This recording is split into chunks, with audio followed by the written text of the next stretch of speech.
તો બંગાળ ઉપસાગરમાં એક બીજી સિસ્ટમ બને છે અને આ સિસ્ટમના કારણે તારીખ લગભગ 4 થી 6 સુધીમાં ગુજરાતના ભાગોમાં વરસાદ આવવાની શક્યતા રહેશે। આ સિસ્ટમ ખાસ કરીને દેશના ઉત્તરીય પૂર્વીય ભાગોમાં સક્રિય રહેશે, પરંતુ તેની અસરના કારણે ગુજરાતમાં વરસાદ આવવાની શક્યતા ગણી શકાય। જી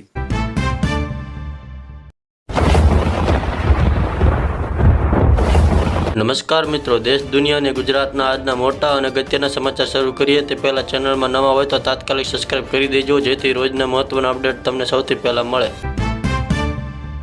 તો મિત્રો, સૌથી પહેલા સમાચારમાં આગળ વાત કરીએ તો જીએસટી ઘટાડ્યા બાદ સામાન્ય લોકોને સીધો લાભ નહીં મળે તેની માંગણી વધી રહી છે। જ્યારે દિલ્હી હાઈકોર્ટ હિન્દુસ્તાન યુનિલિવર યુપીઆઈએ ટ્રાન્ઝેક્શન ચાર્જ વસૂલવા બદલ કડક શબ્દોમાં ઠપકો આપ્યો છે। આરબીઆઈ ગવર્નર સંજય મલ્હોત્રાએ સ્પષ્ટ કર્યું છે કે ગ્રાહકો પર કોઈ વધારાનો ભાર મૂકવાનો પ્રશ્ન જ નથી। ત્યારબાદ ફટાફટ સમાચારમાં આગળ વાત કરીએ તો ખેડૂતો માટે ખુશ ખબર, કપાસને ટેકાના ભાવે વેચવા ઈચ્છતા ખેડૂતો માટે નોંધણીની છેલ્લી તારીખ 31 ઓક્ટોબર સુધી લંબાવી દેવામાં આવી છે। તો બીજી તરફ બંગાળની ખાડી અને અરબી સમુદ્રમાં નવો લો પ્રેશર ઝોન સર્જાતા સૌરાષ્ટ્ર અને કચ્છમાં વરસાદી માહોલ સાથે તેજ પવન ફૂંકાવાની સંભાવના રહેલી છે। ત્યારબાદ ફટાફટ સમાચારમાં આગળ વાત કરીએ તો અમેરિકાના ભૂતપૂર્વ રાષ્ટ્રપતિ ટ્રમ્પે યુક્રેનને ઘાતક હોમટોક મિસાઇલ આપવાની જાહેરાત કરી છે, જેને કારણે રશિયા સાથે તણાવ વધવાની શક્યતા છે। તો બીજી તરફ ભારત માટે રાહતરૂપ સમાચાર સામે આવ્યા છે। આગામી સપ્તાહથી ટોલ ટેક્સના દરોમાં ઘટાડો જોવા મળશે। ત્યાર પછીના સમાચારમાં આગળ વાત કરીએ તો ચીનના વોટરબોમ્બ પ્રોજેક્ટને ટક્કર આપવા ભારતે અરુણાચલમાં દેશનો સૌથી મોટો ડોમ બનાવવાનો નિર્ણય લીધો છે। તો બીજી તરફ યુપીના ફતેપુરમાં આકાશ વીજળી પડતા પિતા પુત્ર સહિત 7 લોકોના મોત થયા છે। ત્યારબાદ ફટાફટ સમાચારમાં આગળ વાત કરીએ તો કોંગ્રેસે ગુજરાતમાં 3 થી 10 ઓક્ટોબર દરમિયાન વોટસર સહી ઝુંબેશ સાથે મિસકોલ અભિયાનની શરૂઆત કરી છે। તો બીજી તરફ અમદાવાદના ડામર રોડની ગુણવત્તા પર હવે કમિશનર પોતે મેદાનમાં ઉતરી ગયા છે। ત્યારબાદ ફટાફટ સમાચારમાં આગળ વાત કરીએ તો અંબાલાલ પટેલે આગાહી કરી છે કે ગુજરાતમાં 7 દિવસ સુધી વરસાદ ચાલુ રહેવાની સંભાવના છે। તો બીજી તરફ સૌરાષ્ટ્રના અનેક વિસ્તારોમાં ભારે વરસાદની આગાહી સાથે માછીમારોને દરિયો ન ખેડવાની ચેતવણી પણ આપવામાં આવી છે। ત્યારબાદ ફટાફટ સમાચારમાં આગળ વાત કરીએ તો આધાર કાર્ડ સંબંધિત નવા નિયમો લાગુ થયા છે। હવે 10 વર્ષથી જૂના આધાર કાર્ડ આપમેળે બંધ થઈ જશે। ત્યાર પછીના ફટાફટ સમાચારમાં આગળ વાત કરીએ તો ક્રિકેટની દુનિયામાં મોહસિન નકવીએ એશિયા કપની ટ્રોફી અને મેડલ પરત આપવા ઇનકાર કરતા ફરી વિવાદ ઊભો થયો છે। તો બીજી તરફ પાકિસ્તાનના પૂર્વ ક્રિકેટર આફ્રિદીએ મોહસિન નકવીને રાજીનામું આપવા કહ્યું છે।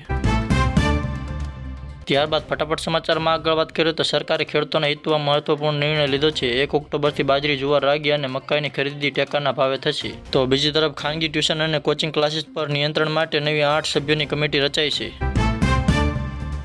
ત્યાર પછીના સમાચારમાં આગળ વાત કરીએ તો ગુજરાતમાં દશેરા પહેલા ફરસાણની દુકાનમાંથી ફાફડા જલેબીના નમૂના લઈને લેબોરેટરીમાં મોકલાયા છે। તો બીજી બાજુ અમદાવાદ અને સુરતમાં ગરબા આયોજકો પર જીએસટી વિભાગની ટીમો ત્રાટકી છે।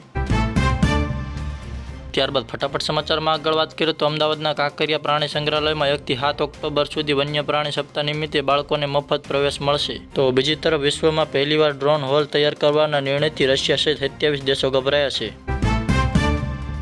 ત્યાર પછીના સમાચારમાં આગળ વાત કરીએ તો આરબીઆઈ ગવર્નરે ભારતીય રૂપિયાને મજબૂત કરવા 3 મોટી જાહેરાતો કરી છે। લદ્દાખ અને પહેલગામમાં તાજેતરમાં હુમલા બાદ 45 વર્ષ જૂનો સુરક્ષા પ્લાન ફરીથી એક્ટિવ કરવામાં આવ્યો છે।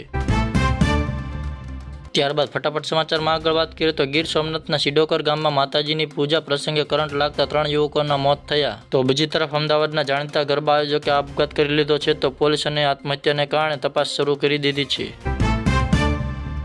ત્યારબાદ ફટાફટ હજી એક સમાચારમાં આગળ વાત કરીએ તો કેન્દ્ર સરકાર તરફથી કેન્દ્રીય મંત્રી કર્મચારીઓને દિવાળી પહેલા ખાસ ભેટ આપવામાં આવી છે। મોંઘવારી ભથ્થામાં 3% વધારો થશે। 2 ઓક્ટોબરથી 31 ઓક્ટોબર સુધી ખાદ્ય અને પોલી વસ્ત્રો માટે 30% ડિસ્કાઉન્ટનો લાભ મળશે।